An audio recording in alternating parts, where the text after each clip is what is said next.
You're listening to Campfire Tales, a horror podcast written by Daniel Marq.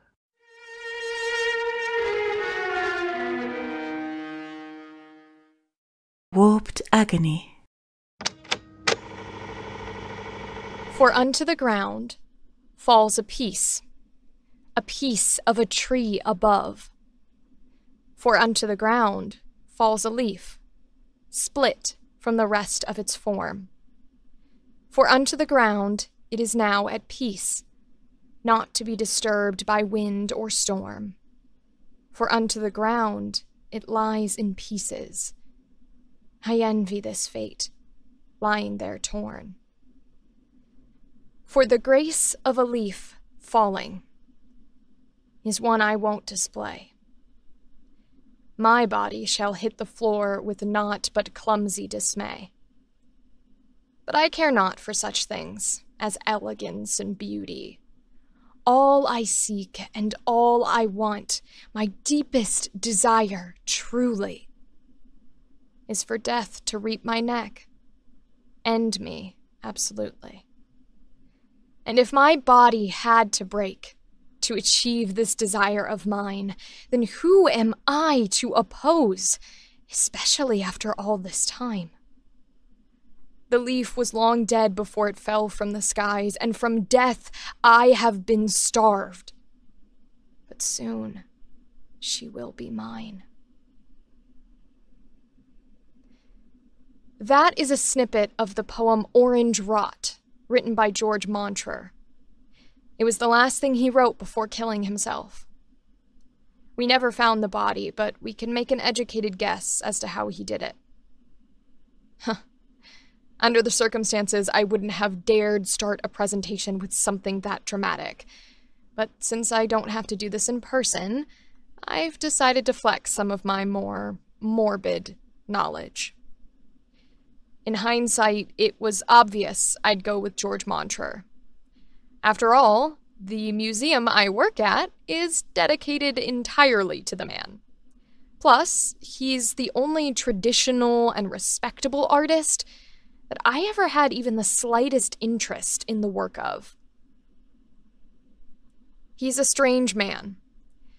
But if I had to try to sum up all of the complexities of such an interesting and outlandish individual, I'd say it all came from his fear of life, particularly an endless one.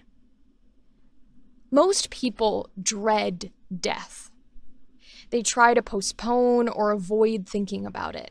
It's an issue that can make any conversation immediately uncomfortable. Even those who've accepted its inevitability and importance can't entirely bring themselves to fully and totally embrace it. It's a necessary evil even to those who work with it. That is very unlike George Montre. He was intimate with death in a way that I've never seen anyone even come close to. All his poems and art make it seem like death is the thing he is waiting most for. Through years and decades, he talked about death as if it were a long-lost mistress or a partner out in a war. He waits for her return through excruciatingly lonely years and is only consoled by the mere fact that it is inevitable that she will return. Two lovers destined to unite after a long, painful journey. The apathetic boredom and loneliness of George Montre, and the endless souls that death would have to deal with before Montre's turn. The other half of his works is what I could describe as the fantasies he expected would be fulfilled after they met. Almost every piece here features a dead body. Stabbed, hanged, buried, so on and so forth. Each body in an undeniable state of equal parts rot and glee. Some obvious bliss, that strikes most people as ghastly. But to me, it's obvious that that was the only way he could portray what he wanted out of death. Freedom. Freedom at its fullest and most morbid. Freedom in the most true sense. This particular essay is about a piece called Warped Agony, a particular art piece which is an exception from most of George Montreux's work. Death here seems the most normal, a screaming, bald, skinny man that is horrified by the fate he's about to face. But that's just the surface-level observation.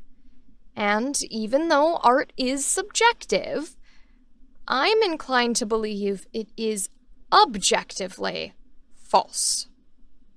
It would be strange for someone with as ironclad views as Montreux to just randomly decide to explore the opposite possibility.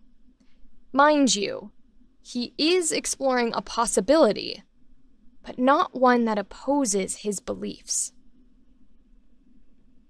I believe Warped Agony to be a piece of art depicting the opposite of death, a life of constant warped agony. The drawing itself is made out of hundreds and millions of segmented lines that spiral inward into the agonizing scream of the figure.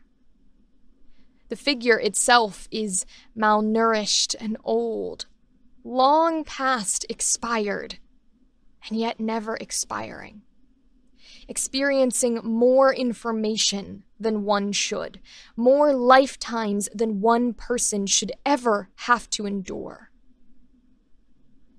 If all debts are paid in death, then they only burgeon to uncontrollable extremes in life.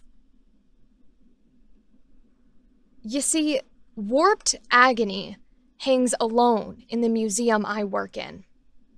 It did not match the energy of George Montreux's more gory works, having an entire small room all to itself. It's weird to think about now, but I almost felt bad for it. The screaming, gangly man staring at me through the portrait every time I mopped the floor in front of him was quite disheartening. I always made sure to keep that room in particular the cleanest of the bunch. I knew for a fact that I was going to write about Warped Agony at some point. I thought of what to write about every time I saw it, each shift I worked. And especially when I didn't see it.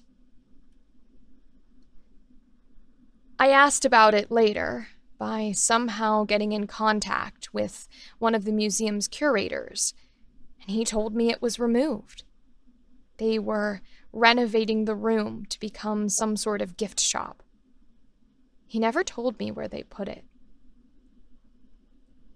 I'd like to think it finally got its wish. No longer alone in that room, suffering forever, but finally put alongside the other paintings of death. If that didn't give it the end of its agony, at least it wouldn't be alone. George Montreux was a strange, strange man. He sought death beyond anything, and that he achieved. Whether for good or for bad, he made it to his partner after all. And at the very least, I'm happy that he's not suffering anymore. Although it is sad to see that we will no longer get more artwork from him. Either way, that concludes this essay. I'm sure it will get disqualified for subject matter or something of the sort, but I enjoyed it, personally. This was Sarah Adams, dissecting Warped Agony. and thank you for listening.